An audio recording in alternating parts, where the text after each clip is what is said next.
Welcome to Brain and Events. We are truly delighted to be rejoined by one of our favorite guests, Stephen Kershnar. One of Stephen Kershnar's most infamous episodes is no longer available on our YouTube channel, but is available on Spotify. Today, we thought we'd talk about something really uncontroversial and wholesome. We're going to be talking about sport. Stephen, would you like to take it away with the thought experiment? Sure.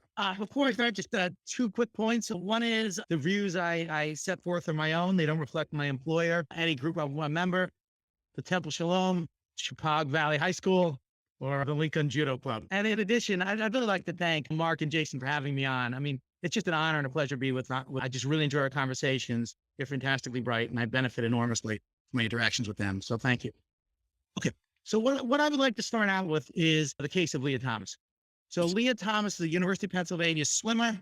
She is a transgender woman, and she switched from being a member of the men's swimming team at Penn to a member of the women's team at Penn. She won the collegiate championship in the 500 meter, and she won by over seconds, 1.575 seconds. She was, on one account, written up by her teammates who remained anonymously. She was the 462nd ranked male swimmer in a category, the 500 meter, and became the first ranked women's swimmer in that category. And so an issue which has been enormously controversial and generating enormous heat is whether or not she should be allowed, whether transgender women should be allowed to compete in collegiate sports on the women's side. And what I want to argue is that, in fact, it's discretionary. There's no wrong answer. The collegiate swim at Penn or the Ivy League or the NCAAs, it's permissible for them to allow her to swim. It's permissible for them to not allow her to swim. So I think both of those are true. So let me just briefly go over the argument and then see what you guys have to say. So the argument is that different collegiate sports rules are all rights respecting. So we're going to use a non-consequentialist approach first. So that no matter what set of collection of rules you have, so long as you're not using force, fraud, and theft, they're going to be rights respecting. And if no matter what set of rules you have, so long as they're applied as written, for example, then whatever set of rules you adopt will be a moral free zone. That is, in short, college sports will be a moral free zone, meaning that different rules or practices are all going to be morally permissible. And if college sports are a moral free zone, then college sports have discretion with regard to who is eligible to compete in general in collegiate sports or particular categories, such as women's 500 meters. And if the collegiate sports university or league, the Ivy League or the NCAAs, if they have discretion with regard to who is eligible to compete, then as a result, they have discretion as to whether or not to allow transgender women to compete against cisgender women. Now, let me just briefly set out a few underlying assumptions here. First, my assumption is that with regard to non-consequentialism, the right is a function of and only of what moral rights people have. There are not other considerations, or if they are, rights trump them. Second, that there's going to be nothing that competitor considerations, things like degradation, exploitation, unfairness, and harm, either have to be incorporated into rights or they're not relevant for non-consequentialism. So I'm very curious about this notion of a moral free zone. Okay, so if I understood correctly, you're saying college-based sports are moral free zones. What does that mean exactly? Does that mean that people's feelings are unimportant if we're consequentialist, or if we're non-consequentialist, that people's rights are unimportant other than in the rights and obligations that the college bestows on them? So let's take the non-consequentialist first, and then we'll look at the consequentialist approach, which you and I have a lot of sympathy for. The non-consequentialist approach says, is there a wrong maker present? That is, if the colleges decided to exclude people who are 25 and older, would that be wrong? If they decide to include people 25 and older, would that be wrong? And the idea is that there's no wrong maker present in terms of the various rules, right? Rules with regard to, for example, who's eligible, what events to have, in fact, what sports to offer, right? University of Pennsylvania might decide not to have a swimming team. or not to have a wrestling team, or it might decide to have both. The idea is that by a moral free zone, what I mean is there's no wrong action here. All the options, again, leaving aside force, fraud, and theft, are permissible. And let me give the underlying considerations. It's a fairly strong assumption. Here's the underlying consideration. If one person acts wrongly, and again, it's from a non-consequentialist approach, if one person acts wrongly, then he wrongs someone. That is, there's no free floaty wrongs which don't wrong anyone, at least from a non-consequentialist perspective. Second, if one person wrongs a second person, then the first fails to satisfy a duty he owes to the second. That is, he infringes a duty. And third, a right just is a duty. So if you fail to satisfy a duty you owe to someone, because a right just is a duty, that is, it's a claim, therefore, if someone acts wrongly, the person infringes a claim of someone. Right? Leave aside self-wronging. So if one person acts wrongly, he harms a second. What follows from this is that if one person does not infringe anyone's right, then one person doesn't act wrongly. Now, take college sports. Do you have a right against a college that it adopts any set of rules in terms of which sports to offer? No, it's hard to see why you have a right against a college that it offer or not offer a sport. Now, take certain events within a sport. Do you have a right that the college fund or have certain events within a sport? It's hard to see where that would come from, right? It's a little hard to see why this is anything but a moral free zone, whereby the owners of the university may set up the sport, the owners of the league may set up the league, and if you want to participate, you validly consent. Once you validly consented, you've waived any right that might be infringed. And I doubt there's the right infringement to begin with, but even if there is, you've waived it. So if you step on the football field or you go onto the wrestling mat, people are going to do fairly violent things to you. Why is that okay? Because you've waived your right. And this is in general. So once people waive their right to participate in these sports, it's hard to see what the right infringement is. And going back to our initial claim, if there's no right infringement, then there's no wrong maker. And consequentialism, I mean, there, if we're just going to use straight, what maximize utility, I just don't think we know the answer to these things, right? Do we get more or less utility if we allow transgender athletes to participate? Well, it seems to be like it's a difficult balancing act, right? Certainly there are many, many people seem to be upset by transgender athletes competing. On the other hand, it's not clear that the magnitude of the degree to which they're upset is that great, even though large numbers are upset. On the other hand, the transgender people and their families, there might be many fewer of them, but they seem to be upset to an extreme degree.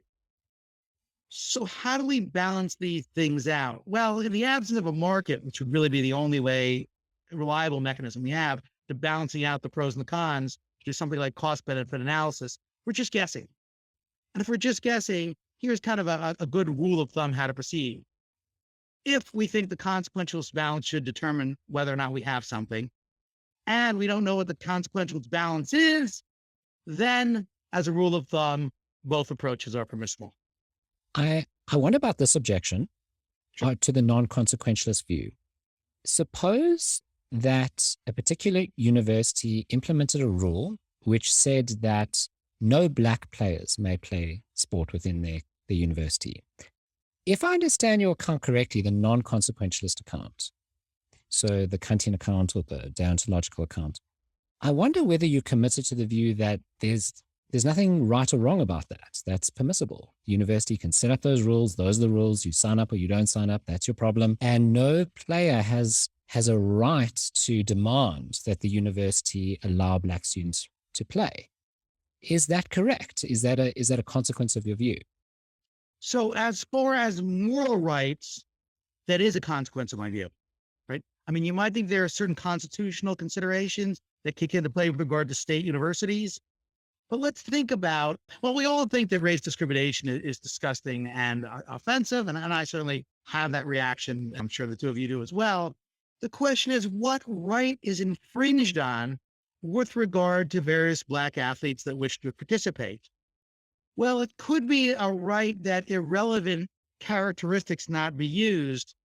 But on one, this is kind of odd because you can distribute things via lottery. That seems to be a relevant characteristic. Second, The reason we have for not discriminating against certain races might be that the overall balance of reasons for society as a whole doesn't favor it. But that's not a rights-based argument. That's a consequentialist argument. If we're worried about the interests of third parties, that tells us that we're outside of the realm of rights. Rather, we're talking about overall consequences. And third, even if there were a right against race discrimination, because it's an irrelevant characteristic, whether or not being a biological woman is a relevant characteristic is precisely what's at issue. So this would beg the question. So we can't really see a right against discrimination based on an irrelevant characteristic. One, because we can use, we can and sometimes do use them all the time in terms of lotteries or first come, first served. Second, it relies on a balance of reasons, which is a consequential consideration. And third, applying it to transgender, this is what's at issue. What about the notion that you shouldn't discriminate on the basis of race because people can't control their race? Well, this is not a right that people have. I mean, blind people are not allowed to drive trucks, but they don't control whether or not they're blind. That's not a right infringement. Similarly, if we have to find someone to be an undercover agent to infiltrate various criminal organizations in Chinatown, New York City, the fact that someone's not Chinese, they don't control that, but that's a good reason for not trying to use them as an undercover agent, right? They're not going to last very long. What about the claim you have a right against discrimination based on your race? Well, the problem with that theory is it's arbitrary. Why race? Why not your sex? Why not your age? Why not any number of characteristics? Why not your IQ? So the fact of the matter is there does not seem to be any right infringed per se by race discrimination. Now, if you have a constitutional system set up and it's a fundamental agreement, then you have a promise-based right that's infringed, but that's very different from a right itself. In addition, you might think, well, okay, the reason we should not have discrimination against race is because it doesn't have achieved good consequences. So, all right, we can see it, okay, on rights-based account, there's nothing wrong with race discrimination, but it doesn't achieve the best consequences. But ask yourself, is that always true? I mean, sometimes race, ethnicity, or gender can be statistically discriminatory factors. That is, they tell us things. I'll just give you a quick example. On some accounts, 25% of female physicians in the U.S. don't work full time. I'm trying to remember the numbers. I hope I'm getting it right. If I don't, my apologies. And I think something like 40% of British physicians. Okay, again, trying to remember these numbers. If I get them wrong, my apologies. Would that be a reason to discriminate against female applicants for medical school? Well, if we want to maximize health for a population, it would be. Someone's sex or gender would be a statistical predictor. Why would we not pay attention to that if we're trying to maximize the good? Now, when it comes to private entities, I've so far discussing public entities, but should private businesses be able to discriminate? That is, do they infringe on anyone's right, or do they fail to maximize the good? Well, look, it's hard to see how a private business, someone has a right to work at someone's private business. If I want to work at Jones's auto repair place, it's hard to see how I have a right to his income, to be at his property, to be under his authority. By analogy, if we can engage in racial discrimination with regard to our sexual practices, right? For example, in the earlier conversation, imagine someone had a yellow fever and his sexual preferences ran to East Asian women. It's hard to see that that would infringe anyone's right. And it's hard to see why we should think someone's private business is different than his sexual life.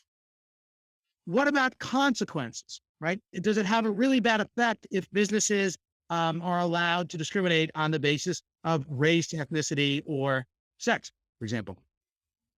This is not obvious. I mean, people often think the answer is yes, but one, there's a pretty heavy financial penalty for discrimination if it's irrational. That is, you're going to have to pay more for labor, for example.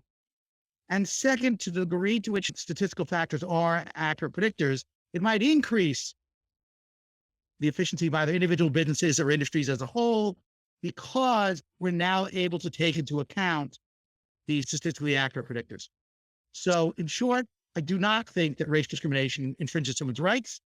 And I'm not even sure that race discrimination even fails to maximize the good. The market will provide plenty of protection against irrational discrimination.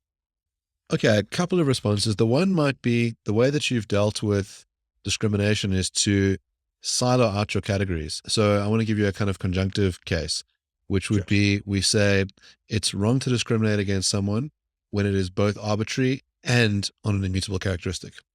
So you've given us cases where it's okay to do it on the one, but if I join the two together, it might be harder.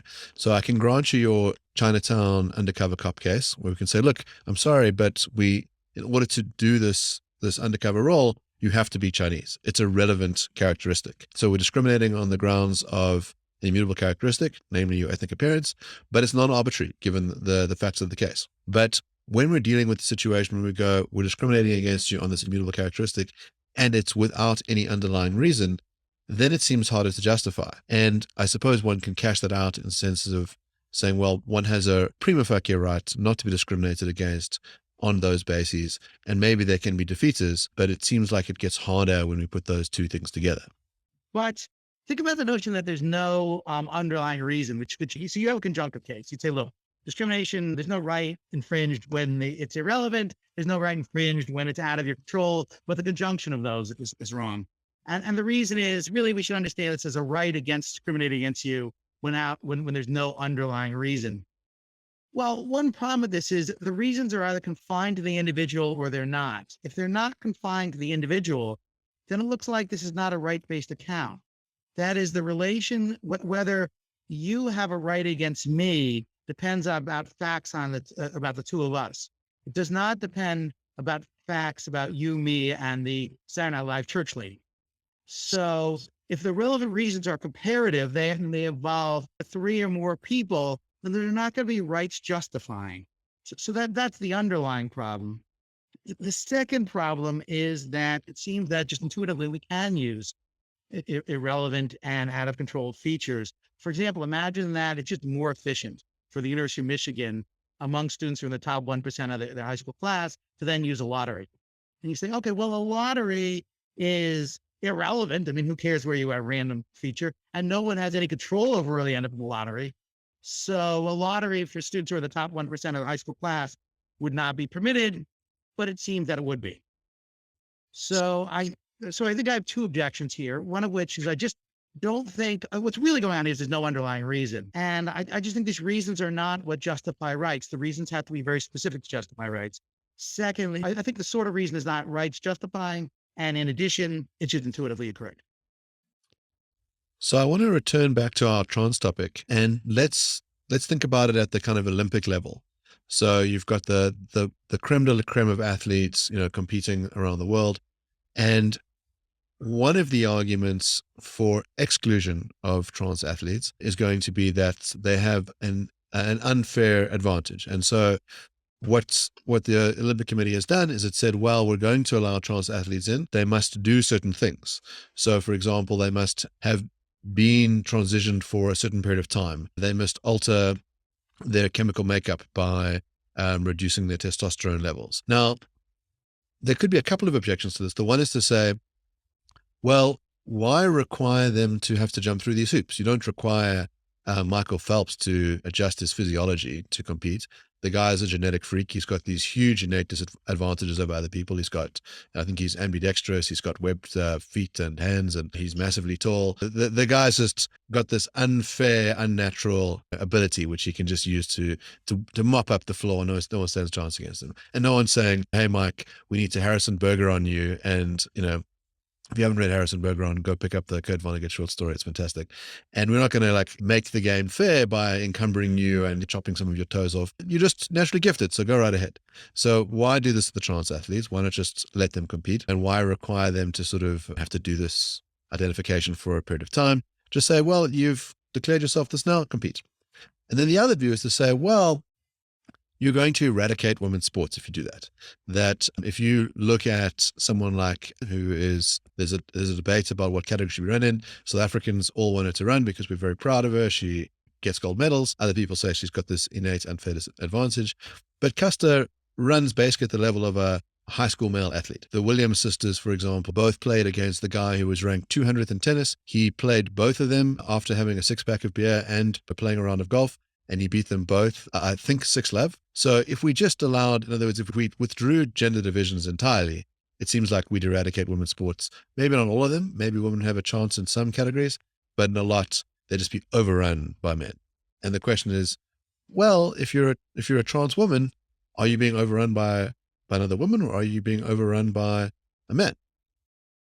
I also want to add to Mark's question, because your initial claim was that at college level, it's a moral free zone. So in other words, the university decides, the college decides what the rules are, and those are the rules. And you can participate or not, but you have no right to demand that the rules change. Is that also the case at the top level, at Olympic level or championship level? Great. So the short answer is yes. Exactly. The Olympics are a moral free zone, just as our college sports. So the question is, isn't there an unfairness here? And even if there isn't an unfairness, won't we just eliminate women's sports because they can't really compete against men, or even in some cases boys? So first of all, we should start by noticing that, in fact, competitions are not fair in life in general. So take advanced math in high school, in which case you have these brilliant South Africans with IQs above 140, the sort of people who are going to go to the University of Cape Town, you know, the type, really bright. And then they're competing in math class against someone with an IQ of, 90 or below. I mean, it's hard to say, well, in what sense is that fair? I mean, there's just no way someone with an IQ below 90 is going to compete against one of these South African geniuses with these really high IQs. So we should note that a lot of life is already unfair. Is there something distinctive about sport that should make things different? Well, one, you might think that fairness, it's not itself a goal that we should have. And in fact, we don't. So as I mentioned, in terms of like math grades, math competitions, things are vastly unfair. But second, when we try and fill out what is fairness, what makes something fair or unfair, it's actually remarkably difficult to do. And I would suggest the reason we can't do so is that there, in fact, is no such thing as fairness per se. Right? Fairness may be dependent on some other value, but there's no way we can fill out fairness. Fairness itself is not something that's right or good. So unfairness is not something that's wrong or bad. So let's just look at a few candidates. What would make a competition, what would it mean for a competition to be fair? Well, it might be a basic feature, right? That we just know whether something's fair or not fair, and there's nothing more to be said, right? We just directly intuit it. The problem is that there are things which seem to make things fair or unfair. There's some sort of explanation. And if there's some sort of explanation, then fairness is not a basic feature. It's not, going back to the Potter-Stewart claim. Potter Stewart famously said about pornography, look, I may not be able to define it, but I know it when I see it. Unfairness doesn't work that way. There has to be something which explains why something is fair or unfair. So it does not look like fairness is a basic wrong maker or bad maker. So I'm going to talk in terms of the wrong. Second, that you might think, okay, something's unfair if it's undeserved, right? And something's undeserved if it doesn't track how much someone contributed, or how hard someone worked, or how hard someone sacrificed. The problem is that's not what we think happens in sport, right? If someone wins the 100-meter race, even if he doesn't contribute as much to the well-being of fellow runners in the world, even if he didn't work as hard, even if he didn't sacrifice as much, so what? He ran the fastest.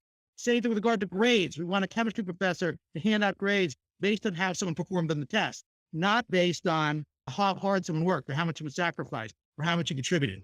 So it's not, you can't fill out fairness then in terms of deserve. You can't fill it out in terms of equality, because equality is another value that seems to depend on other features.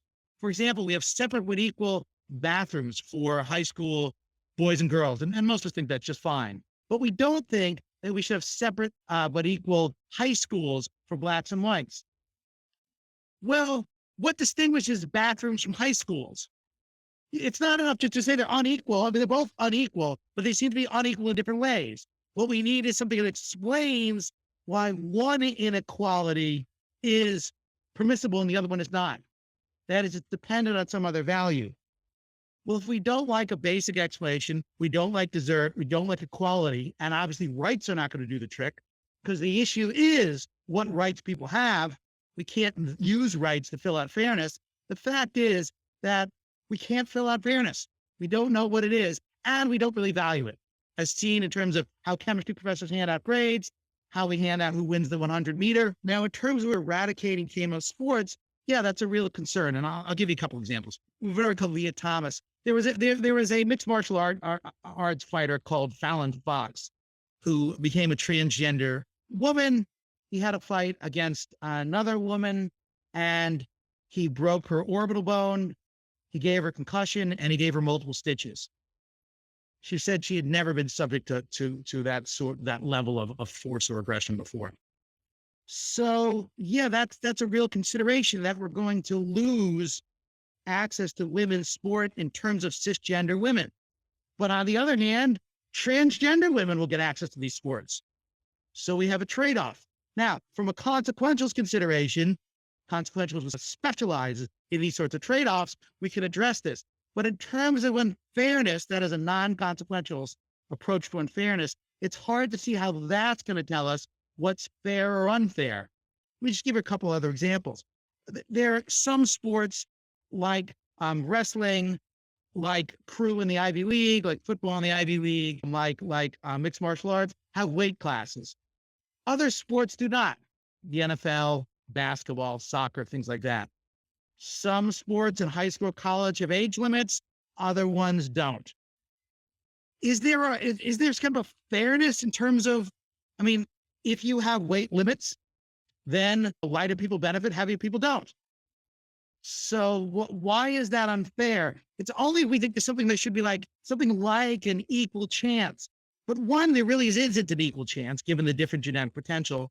And two, even if there is an equal chance, why should that be something that is morally important to us? For example, in the NFL, quarterbacks and wide receivers are blazing fast. Most of us, even with state-of-the-art training, could not keep up with them. We couldn't cover them. And if they covered us, we couldn't get free.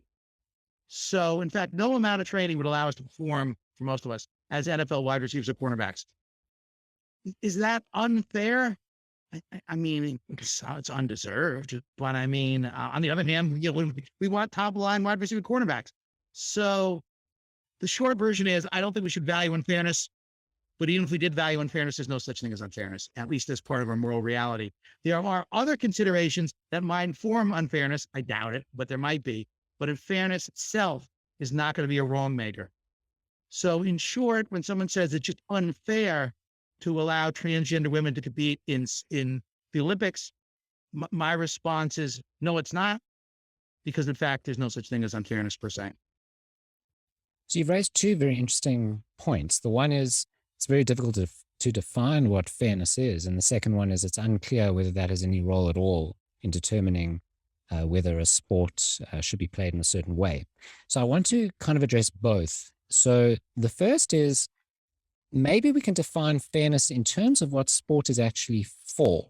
So one way of viewing what the purpose of sport is to produce really good competition. So you want players who can compete against each other in a way that people will not always know who's going to win ahead of time. So you want some sort of level of uncertainty. And so you want a set of rules that's not going to massively favor one side. Imagine the rules of a particular game, let's say football, where that one team starts with a 10-point advantage over the other. They will win that game like 99 times out of 100. But it won't be interesting, right? It won't be interesting viewing. I also think that intuitively, that would be an unfair rule. So perhaps fairness in this context, at least, I'm not talking about across all forms of justice and all forms of philosophical inquiry, but just within the context of sport, perhaps we could define fairness as a set of rules that allow players to compete as unexpectedly as possible, so that it's more difficult to know who's going to win ahead of time. I can just foresee the counterexamples to this as I'm saying it. Then we might resolve the second problem. So the first problem is we don't know how to define it. The second problem is doesn't seem to play any role. Fairness doesn't seem to play any role. But it seems to me like if we define it this way, it would play a role in why we play sport in the first place, which again is to create an entertainment value. It's to, especially at the top level where there's observers and fans, it seems really important that we don't know ahead of time who's going to win this match. Excellent. And I'm highly sympathetic to the approach. I think it's a great approach. I don't think it works, but it's sort of thing that we this is how we look at the world. But note that if we defined sport as essentially being something for which the outcome is uncertain, then when Serena Williams plays the person ranked number 500, that would not be part of sport. Why? Because is there any uncertainty as to who's going to win that? So, I mean, it seems that as a definition of sport, it's mistaken because there can be cases where both metaphysically and epistemically, there is a right answer as to who's going to win, and we know the right answer is, and yet we still think it's sport. So as a definition of sport, I think it's mistaken. So as a result, it follows that sport is not essentially something for which the outcome is unknown. This strikes me as something that at most is something that either participants or fans prefer. But even then, it's not always true. In the 1970s in the US, the Pittsburgh Steelers and the Oakland Raiders, I was a Raiders fan, won almost all the time in NFL football. I don't think the fans were terribly upset by the fact that epistemically they knew the odds were very large that their team was going to win. And in fact, if the chances were 99.9, I think they'd be even more overjoyed to watch the game. So I don't think that it's always a fan favorite. It's certainly not always a participant favorite. Right? If you tell a boxer or a sprinter that he has a 99.9% chance of beating his opponents, he would probably say, outstanding. I love it. So this is at most a contingent preference of some, perhaps even most, but not all participants and fans.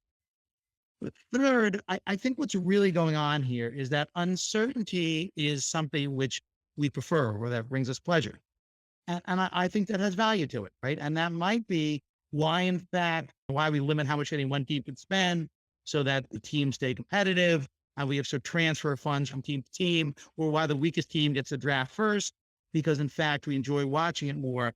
But I'm not sure that's a moral consideration above and beyond the fact that it just brings lots of utils about, right? I mean, imagine that as a contingent matter, a particular society just loved the same team to win year in, year out. So Spain would do horribly if Barcelona were not one or two every year. Well, that would seem to tell us from a utilitarian consideration, we should make sure that Barcelona is always near the top, right? Either one or two. That is the contingent preference for equal competition to just that. It's something which is valuable as a utilitarian consideration, but it's not a non-consequentialist consideration. So a couple of other thoughts on fairness. One of the ways in which people feel like you've done something unfair is if you breach the rules of the game. And the other one is if you use performance-enhancing drugs. So if we think about Lance Armstrong, the complaint with Armstrong was that he used drugs that gave him an advantage, and that's why he was able to get medals. His response was, well, everybody was doping. So there was some sort of tacit norm that you doped, and if you didn't dope, you stood no chance. And that's what you had to do. It was a sort of an illegal rule in terms of the rules of the game, but tacitly everyone had to do it if you wanted to compete. I mean, imagine that you had the doped up version of sports. So you had two different leagues. So you had the no drugs allowed rule. And if you breached that rule, we would say you've done something unfair. You're not playing the sport properly because there's a rule.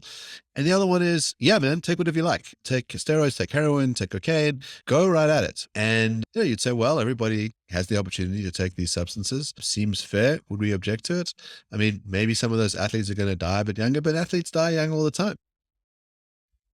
I think it's an excellent point. I mean, and this shows that why sports are a moral free zone, particularly pro sports. Imagine exactly what you said. Imagine that you had two professional football leagues, American football. And one is like you're allowed to take drugs and you're of all sorts, and you didn't have to go to college. And you're allowed to say what you want on Twitter. It can be kind of and the other has very clear rules about drug use and how you comport yourself, and different fans go to see different rules, and people sign up for which sort of league they want. It's hard to see what would be wrong about this system. So what that tells us is that there's nothing intrinsically fair or unfair about any set of rules, or more importantly, that it looks like these sports are moral free zones. The rules are set up by the owners, and then people validly consent to them or not. Now, the result of this is that what's called an ownership theory of moral permissibility. That is, what is permissible is what the rules set by the owners. There are no independent right or wrong makers aside from force, fraud, or theft. Now, there are going to be a number of cases where people don't like that. One, where they think it is degrading, or whether it's exploitative, whether it's harmful. And examples might involve sports which allow for trash talking. Imagine that fans really like trash talking, but someone thinks, look, it's insults content dignity to allow people to trash talk each other. Or they think, look, unrestricted mixed martial arts, which have no rounds and no allow people to kick the person in the head when he's down. That and certain elbow strikes are allowed. Someone might say, well, that's undignified.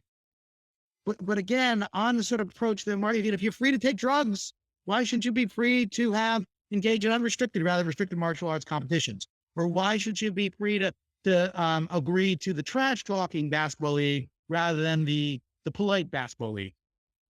So I think that's a good point. Even if there were a right against these things, and again, it's hard to see what that right would be. It's unclear why people can't opt out of them just by validly consenting. So I think you pointed out to one, Mark, and I think it shows you just why sports in general, and college sports in particular, are in fact a moral free zone.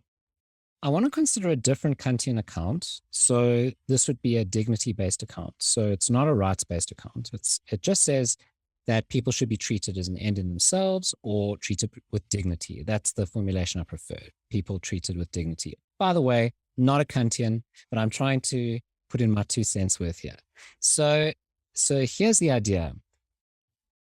There's a number of intuitions which people have which might run counter to yours. So first one is that they'd say, well, a discriminatory college league that discriminates against race, well, that seems intuitively problematic. And I think you've made a very good case for why there's no rights infringement involved there. But they might still say that certain people's dignity has been undermined. So black players, their dignity has been undermined because they can't compete within the sport.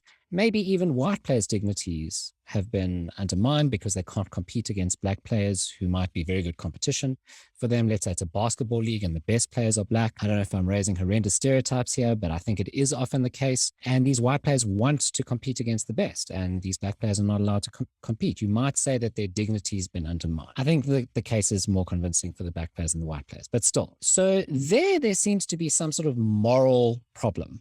It's not just a moral free zone, it seems, if you buy into a dignity-based account. Now let's talk about the trans case. So there's both sides on this argument are raising a dignity-based objection. So the trans person who's not allowed to compete in the gender competition of their choice feels that their dignity has been undermined. And let's say it's a trans woman participating in women's sport. The women who compete against her feel that their dignity has been undermined because they can't compete as well as they could have competed against a cisgendered woman. It seems like a lot of people across all these different spectra are raising dignity-based accounts. That seems to be the discourse, not just in my objection, but generally. Do you think there's anything to this? I know what you're going to say. You're going to say, but how do we translate that into a rights-based infringement? Or how do we translate that into a claim that I have a right as a cisgendered woman not to have a trans woman in my field? But I want to ask whether there's not a way of arguing for the claim that there are certain activities that should or shouldn't happen purely based on people's dignities involved, not based upon some right. Excellent. So I think, Jason, you raise an excellent point. And oftentimes my opponents in some of these topics, an excellent philosopher, Nicholas Dixon, has raised objections to my approach on things like trash talking and mixed martial arts based on dignity. And a lot of people raise that objection to other people's work on torture. They say, look, torture just violates people's dignity, and therefore there's an inalienable right against it. So I think that dignity arguments fail. And here's why I think that. So there are two ways you go with a dignity argument. Someone could say there's an inalienable right to dignity, or they could say dignity justifies rights, or they could say a third thing, that dignity is independent of rights. The first one I think is the clearest, right? The other two I think are sort of not as well thought out. So let's say that someone thinks that there's an inalienable right based on dignity, there's an inalienable right to be treated in a dignified manner. Okay.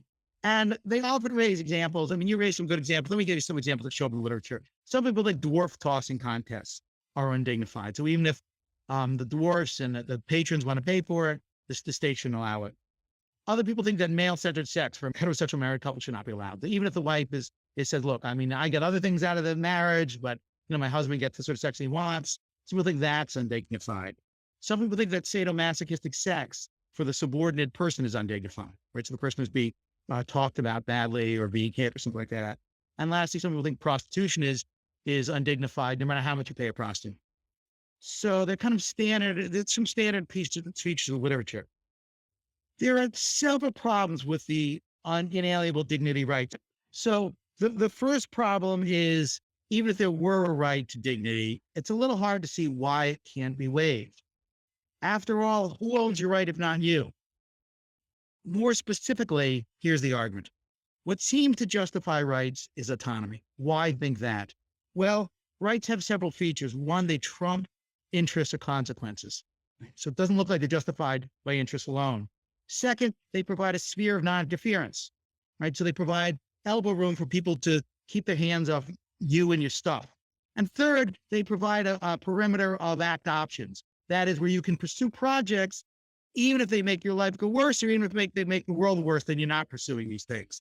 What provides a unified explanation for this perimeter of rights, both the fact that it trumps interests, it protects you against non-interference, and it provides elbow room or act options, seems to be that it protects autonomy. In particular, it protects the ability to have a self-shaped life, for a person to shape his life. But if a person is going to shape his life, that the result is that he's going to have to have this primitive rights. And second, that he's going to have to be able to shape or change his primitive rights. We often want to change our moral relations with others, right? When you marry someone, you share your resources and you give people permissions with regard to your body that they otherwise would not have. So you have to be able to change the primitive rights. And if you really are going to have a self-shaping life, it seems that you have to have narrative control of your life. That is, you decide what happens in your life, how long it lasts, what occurs within it, and what are your relations to others. This seems to involve your ownership of the rights. That is, you can eliminate rights, you can leave them in place, you can modify them. That is, the simplest way to see it is, if you're going to have narrative control of your life in a way which is justified by the value of a self-shaping life, then you own your rights. And if you own your rights, then you can waive them. So that's the first objection. We look at what justifies rights. It looks like it's autonomy, and autonomy tells us that rights are all waivable. Second, when people talk about dignity, I always thought they're doing poetry around the philosophy. And here's why. When you ask, what is dignity? They have to tell you something. A lot of times they don't, as a side note, but they usually say something like, well, you have dignity if and only if your life has intrinsic value. Okay, so what follows from the fact that your life has intrinsic value? We need to know, in order to respect your intrinsic value, what is it that makes your life have intrinsic value? Well, if what makes your life have intrinsic value is something like autonomy, moral autonomy, rationality, free will, something in that family of things, then we respect you by respecting your autonomy or your moral autonomy, or alternatively, your rationality, your free will, so on and so forth. And if we respect your dignity by respecting the fact of your intrinsic value, and we respect intrinsic value by respecting what makes you have intrinsic value, namely autonomy, then we ought to respect your autonomy. If we respect your autonomy, then we have to respect your ability to waive those of your rights, waive your rights. Sometimes people like John Locke say there's certain rights that are not waivable. It's just not true. I mean, rights can be reflexive. That is, rights can refer themselves. When I own a car, part of my owning a car includes the power to eliminate that car by blowing it up or selling it to someone else. So a right, particularly a power regarding a right, can refer to itself. Same thing that's true for a car is true for me. So the second reason is that when we try and fill out what it means to treat someone with dignity, we end up with something like people have waivable rights. So now, one third objection. Some people say, well, dignity operates independent of rights. They sure are. Kershnar, you rights freak. Yeah, I'll grant it. All rights are waivable. You and your libertarian, freak show. But dignity competes against rights, or it trumps rights, or it justifies rights. It's a more important neighbor. And I'm tempted to say, well, what's the wrong maker? I mean, if A wrongs B, again, we're back to this argument that A seems to infringe a duty owed towards B. And if he infringes a duty, he has a right. If dignity is not itself a duty or doesn't justify a duty, then how does it relate to rights? That is, what does dignity talk do if we can't either identify with or cash down in terms of a right? So, in short, I do not think dignity talk is satisfying. In fact, I find it extremely unsatisfying. And some days I find it out and out offensive. And I'm hoping you do too. So we had Colin Byrne on the show to talk about dignity, and he sort of shares some of your skepticism, but ultimately comes out kind of pro dignity. But yeah, there's a fair amount of I'm poking. anti-dignity. So if we think about it in terms of autonomy, let's think about the trans athlete. So the trans athlete, like Lia Thomas says, look, when I was male, swimming was a big part of my life. I really enjoyed swimming. I wanted to be able to use my own body, make choices, and swimming was one of those important choices. The other big choice I wanted to make about my life was what my gender identity is. And that's another fundamental value to me. So that's why I'm now a woman. And I shouldn't have to pick between these two decisions about how my life goes. I want to be a woman who swims. And I want to be able to swim, competitively in a women's team. Like when I was a man, I could swim competitively in a men's team. And so when you discriminate against me on this basis, you are messing with my free choices, my autonomous decisions. Okay. Then you have, let's say, the women who are now not able to compete. They say, I've spent my whole life in women's sports. I really care about this thing. And it's just not possible for me to compete against Lia Thomas. And so you're restricting my ability to compete at a top level by allowing Lia Thomas to compete in the same team as me. So you've got these two different kinds of autonomy claims. I wonder if the one could trump the other in principle, or as you say, whether it's a dead heat and you're allowed to do either, or whether it's a matter of saying whatever you do, you're wronging someone. And then you need some other tiebreaker to decide which wrong is less bad, maybe some kind of consequentialist tiebreaker. We have these two competing, as you point out, we have these two competing autonomy claims. One, I'm not sure they're actually competing, because I actually think that autonomy, if it justifies rights at all, leaving aside rights of rectification, which we'll get to in a second, it justifies rights to property and only rights to property, so that there's no right to compete or not compete. There's a right to this piece of land or this house or this car. So I'm not sure there's anything like a right to compete. I mean, if the Ivy League owns these pools and it says you may swim in them only if you satisfy conditions X, Y, and Z, I don't have a right to step onto the Ivy League's property and use their pools or compete in their swimming races. So I don't think that autonomy gives rise to the sort of rights that we're talking about here. One advantage of this theory is if autonomy justifies only and all the property rights and only property rights, then we don't seem to get inconsistent rights. That is, we start out with a bunch of natural rights. We own our bodies. From these, we derive various non-natural rights, rights to objects. And if we start out with a consistent set of rights and use valid derivations to non-natural rights, then the non-natural rights will all be consistent. And as a result, all the rights will end up being consistent, so that we don't end up with the possibility of conflicting rights. I think there's a deeper point you're making, which is that really the theory of rights based on autonomy or based on interests, that there's sort of a problem with the foundation. And the problem with the foundation is they can have conflicting autonomy or conflicting interests. So let's assume that what justifies a right is an interest in autonomy, just to keep it simple. And people can have conflicting interests. Well, what do we do then? Well, the problem with this is that rights are going to trump aggregate interests. But if that's the case, then we can't give the right to whoever has the stronger interest.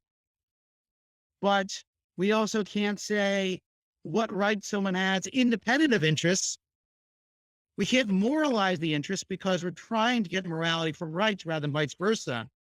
So we have a real problem in going from interests to who has what right, particularly if rights have this trumping function.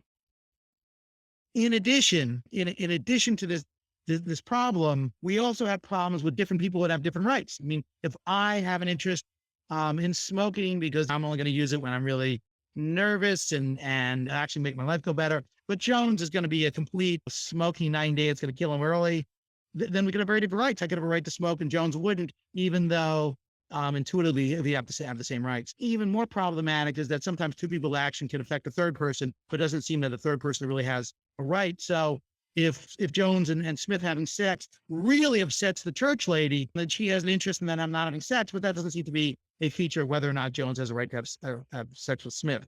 So I think your point at a fundamental level is devastating.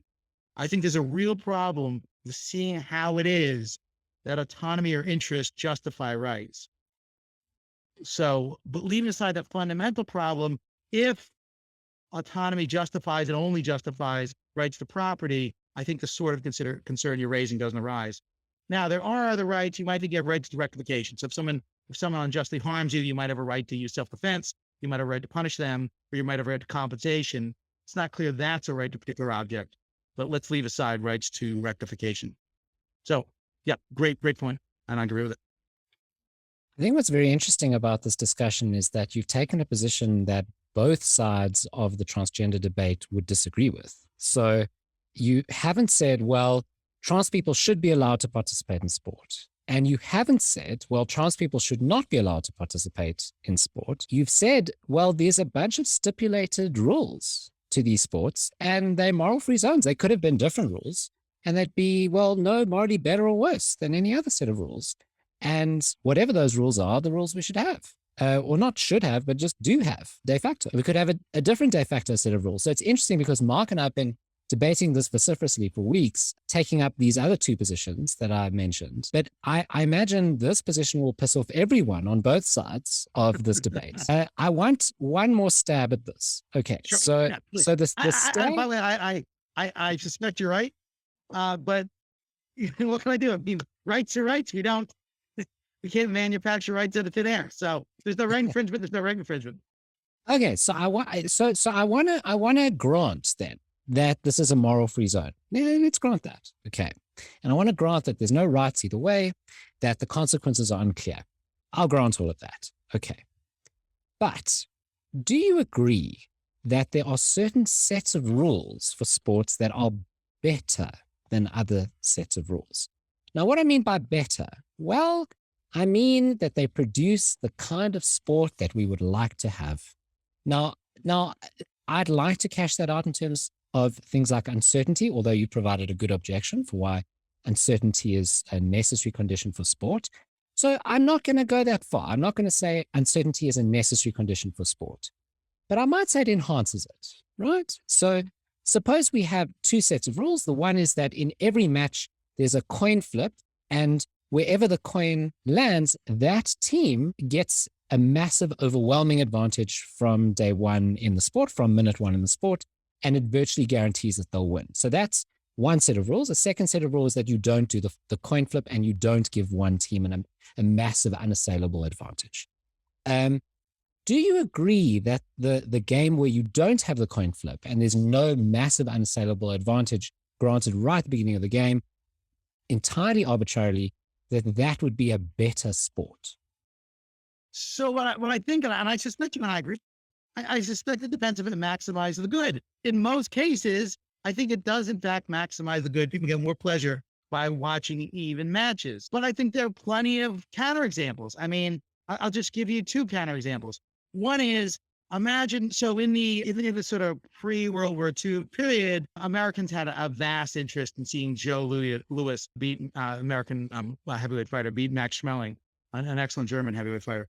And imagine, just for simplicity, there's far more Americans than there were Germans. Is it the case that Americans would have more pleasure in a completely one-sided, highly predictable victory, or kind of a really uneven match, in which it's nail biting? It's not in the least bit obvious to me that people would prefer the second to the first. Lots of fans really enjoy their teams blowing out opponents every week. Okay, but hold on. Isn't there a good response to that, though? So the response is that the reason for that imbalance is not arbitrary. So it's got to do with enormous numbers of years of training and incredible practice. And whereas in the case I'm giving, the coin flip, it's by definition arbitrary, who has the massive unassailable advantage. So I think the point you're making is an excellent one, and I agree with it. I just think it tells us that as a contingent matter, people like sport outcomes that are governed by skill rather than governed by random factors. I think that's absolutely, even our game shows have a certain amount of skill added to them. But one, I don't think that it means they want no random element. We actually have surprising number of random elements with regard to coin toss and things like that, overtime rules in the NFL, which is surprisingly outcome determinative. But so I think that what you're saying is absolutely right. But I at least think it tells us contingent feature about people's preferences. We don't especially like random features, but that's not to say that we sometimes don't like uneven competitions. I mean, many years ago in the UFC, the kind of professional MMA league, they had a fight tournament entitled David versus Goliath. And they have these kind of giant fighters fighting these undersized fighters. And I suspect a lot of people like the idea of seeing what these undersized guys, and they knew, like, look, the odds are strongly against them, but let's see what these plucky little guys could do, even though the odds are like unbelievably or strongly in favor of the larger individuals. It's not clear to me that fans wouldn't enjoy that, right? It's not clear that they don't enjoy these games which one side is highly favored. When you watch a professional tennis tournament, and you see on the early rounds, the top ranking people playing the low ranked people, the odds are heavily stacked in favor of those top ranked people. And I don't think for many people, probably doesn't make the game any less enjoyable. In fact, they want to see the lead players just walk through those lower ranked players. So I guess I think you're absolutely right that as a contingent psychological fact, people like games that are determined by skill rather than chance. But I don't think that's always true. And I'm not sure what follows from that other than in general, something which is that we ought to pay for things which make the consumers happy. So at the end of a sports game, certain sports have a thing where they award the most valuable player to someone. How do you think we ought to do that? I mean, it's always struck me as sort of strange in that the kinds of things that sports players do are fundamentally different from each other. So if we think about a game like soccer, you've got strikers who are scoring goals, often are going to be very celebrated because they're in the limelight. You've got the goalkeeper on the other end who's saving a bunch of goals, limelight players. Then you've got all those people in between who are assisting one side or the other. And now at the end of the time, we say, so-and-so was the most valuable player. And almost always it's going to be to the winning team that's going to get that. Even if you could have had, let's say, an incredible goalie who saved 20 goals, his team was just absolutely awful, or the other side had an incredible striker. There seems to be some kind of arbitrariness in how we decide this. Is there a way that would be non-arbitrary to decide it? So as a practical matter, I think we do a pretty good job of picking out who we think is most valuable. But as a theoretical matter, there is no answer as to who is the most valuable player.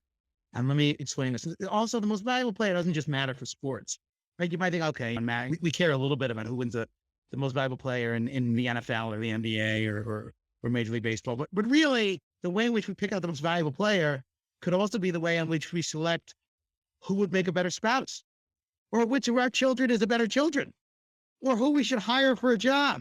And we could either do it looking backward, right? If you had two wives, we could say, well, is wife A better than, more valuable than wife B? Or if you have two children, is it child one in the past better than child two? Or if you're adopting, you could say, look, however we go about picking out the most valuable player, we should use that mechanism to decide which child we should adopt. So I think this matters quite a bit and outside of sports. Let me talk about it in the context of sports. So when we decide how valuable a player is, what we do is we look at how well a team does in the actual world and how well they do it in a counterfactual world. That is the world in which the player is not present. And we say the difference between the actual world and the counterfactual world, which I'll call the baseline world, is the value of the player. That is what the player adds to the team. The theoretical problem is picking out what that baseline world is. So what we could do is we could look at, well, let's say that you have in baseball, you have a first baseman. We say, okay, what would happen if this first baseman were not to have played? The problem is that if we use like an average first baseman, you think, well, how is that relevant, right? That doesn't tell you how much you contributed to the team. That tells you how much you would have contributed to across all teams. But that's not a measure of his actual value. That's a measure of his average value across the number of teams. On top of the fact, it's hard to see why we should look at the average first baseman rather than the average backup first baseman, right? That seems to be more relevant. But then once we're looking at the average backup first baseman, we'd want to be even more fine grade. Is the average backup first baseman in this ballpark at this portion of the season with this much resources to spend by the team? That is, looking at the average seems to be arbitrary and addresses a different issue. Namely, how much value would he have had across, let's say, 32 different teams? On the other hand, what we could look at is the actual backup. So what would have happened had this player been out for the season? Okay. Now, there are going to be several problems with this comparison. One problem with this comparison is if you believe in libertarian free will, then it's not clear there's an answer. Right? So how well would the actual backup player have done? There's no answer if libertarian free will is true because it was simply under the person's control at the time he acted. Second, you get really counterintuitive results. So there was an excellent first baseman for the New York Yankees called Wally Pipp, who was an all-star first baseman, and you might think he contributed quite a bit to the Yankees' success. Unfortunately for him, his backup was Lou Gehrig, perhaps the greatest first baseman that the Major League Baseball has ever seen. If this were true, then this excellent player would have had negative value for the team. That's an odd result. Some of us are okay accepting it, but it is an odd result that an excellent player could still contribute negatively to someone's life. By analogy, if Jones has a superb wife, but Jones is a real catch. So if he hadn't married Alice, he would have married Betty, who was even better. Alice would actually have negative value in his life, even though she was a superb wife. The third problem, and the real problem, though, is that there's no way to pick up the baseline. That is, there are real problems with the counterfactual. So let me use an individual case and then look at it more broadly. So imagine you have Peyton Manning was a very famous quarterback for the Indianapolis Colts and then for the Denver Broncos. Now imagine a linebacker hits him, smashes him in the leg, and knocks him out for the season.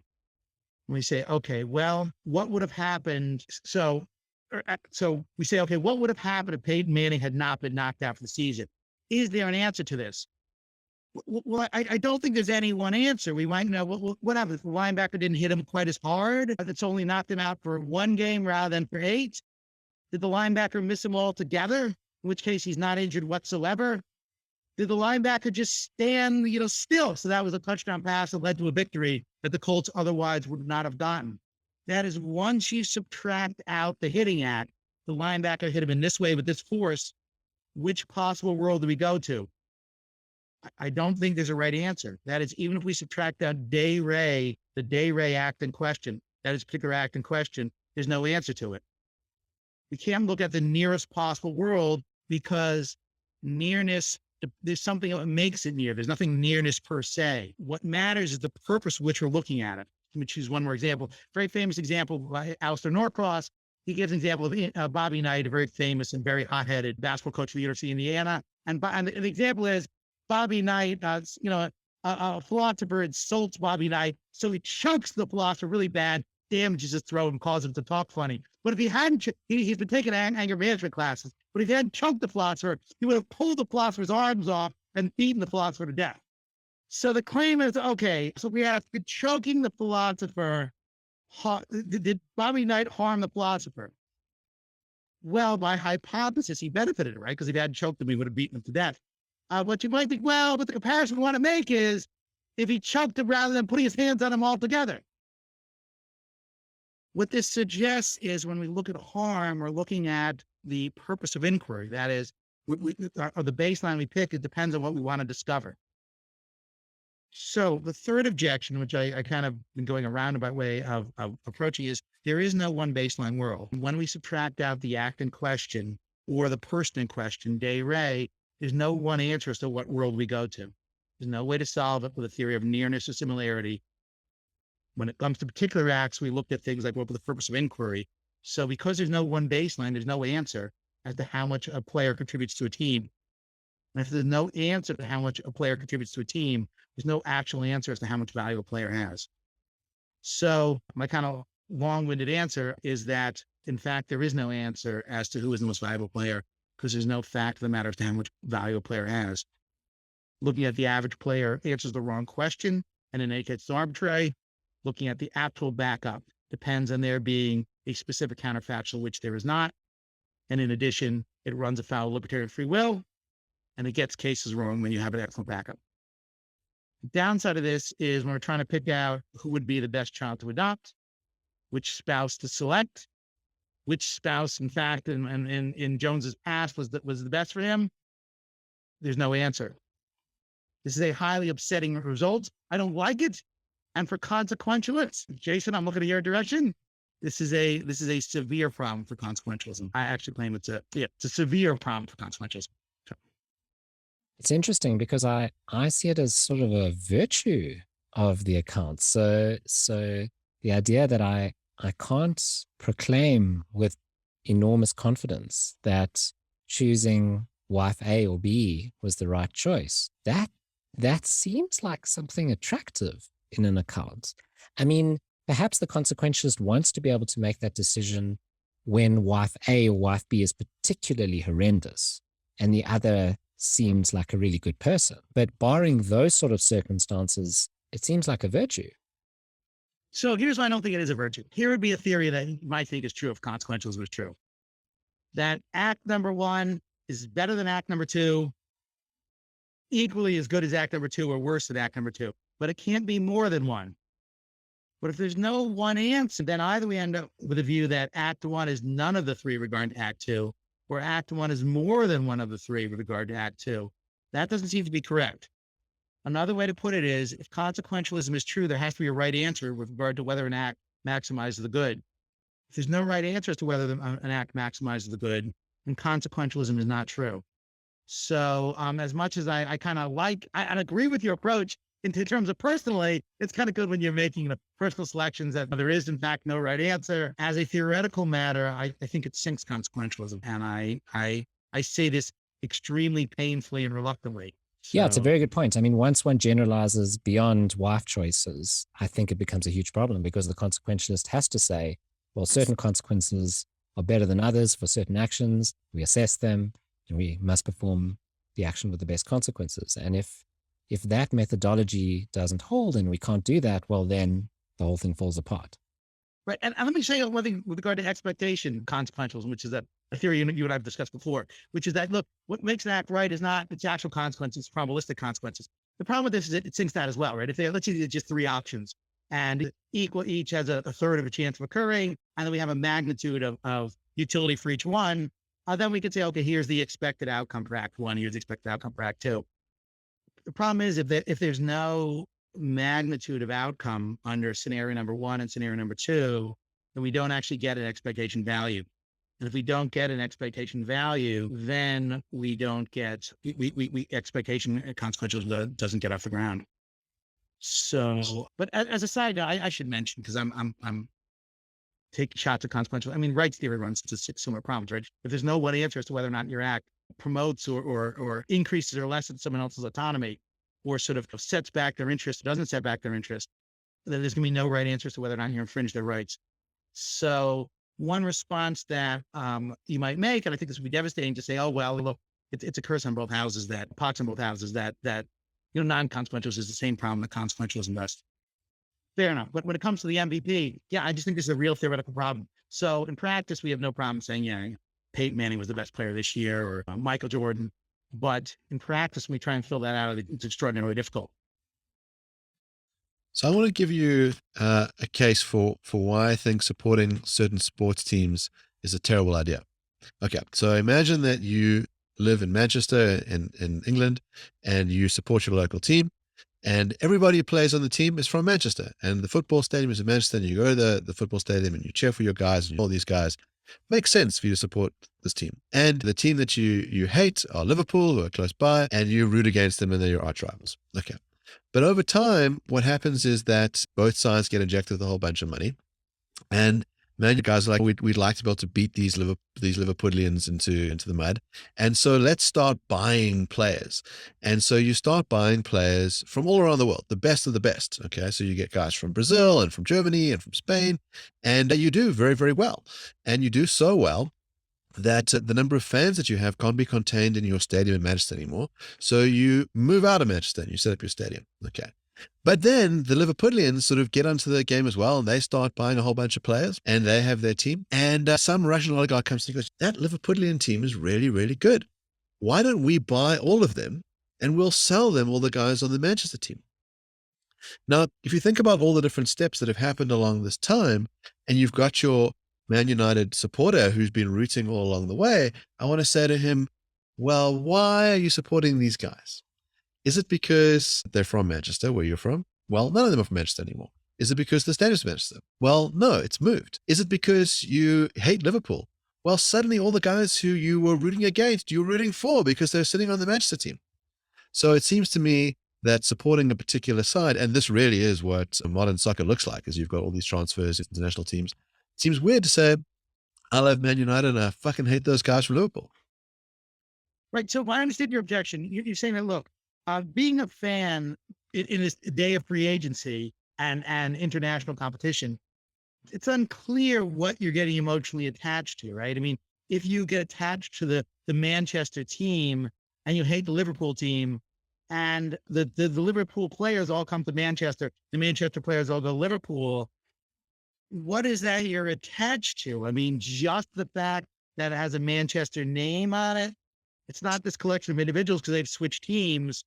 It seems arbitrary just to attach to the Manchester account, and it seems to be one of those, right? It's either you're attaching to the Manchester name with the players, but since both are irrational, it's irrational. I guess what I would say to that is a lot of our preferences are irrational, but they still bring us a lot of pleasure. So, for example, it might be that someone likes Alice much better than Betty, even though Betty would have been much better for him because he has a long history with Alice. Now you might think, okay, well, look, history is to some cost. And you might think Betty would be much better for your future. Why would you put a weight on sunk costs that's standardly irrational under economics? And yet it seems to say, look, all our preferences have to be justified by reason. I mean, can we have irrational preferences or preferences that are not supported by a balance of reasons? So I go back and forth on this. I suspect you're right. It's irrational to have such a preference, but it's not clear to me that it's imprudent or bad or wrong. So by analogy, imagine that kind of the standard account for Robert Nozick. So Jones has an absolutely really good wife. She's a wife. If we gave her a grade, she'd get like a 96. But we could replace her with a perfect doppelganger with a slight improvement who would have a 97. And he would have the second wife long enough that the net gain for the one extra point grade would outweigh whatever is in terms of the shared past. Most people would say, no, look, I just don't love B, even though B would better for me, even though B would generate more love. I just have an irrational commitment to A. And you say, well, what is it about A that you love? Is it her substrata? Well, substrata's not lovable. Is it her properties? Well, can't be her properties because B has slightly better properties than A. Is it something other than substrata of her properties? Well, what else is lovable about a person other than her substrata or her properties? I think the answer is that we think, look, does love have to be, in order to be justified, does it have to be justified on the basis of reasons? And here I'm just not sure I have an answer. I'm tempted to say that everything that's rational must be justified by reasons, in which case I'd say, yeah, the love is irrational. And similarly, the person who loves Manchester is irrational. On the other hand, I'm tempted to say, look, there could just be certain preferences you have that you need not defend, that they are constitutive of what you care about. And just a quick story, but I was at school for a year in England, and I remember I was sitting at a table with a bunch of British soccer fans, and I asked him about, I think it was like Manchester, one of those, and then he said, well, I don't know if we have the best team, but we definitely have the best soccer hooligans. And presumably they don't switch. So even if you don't want to root for your team because they switched over Liverpool, your hooligans stay with you the whole time. Yeah, no, the hooligans are in it for life. Stephen, this has been an absolute delight again. I love having you on the show. I think you've also just got this incredible ability to take different strands of philosophy and tie them together and to show the multiple implications of different views, that we can start off talking about sport and we can wind up ending up talking about love. And that's providing light for both those topics. And that's really marvelous. It's a real joy to talk to you guys, man. I can't tell you how much I appreciate it. And let me just say, your help over the last couple of months has been outstanding and appreciated beyond more than I can express. So thank you.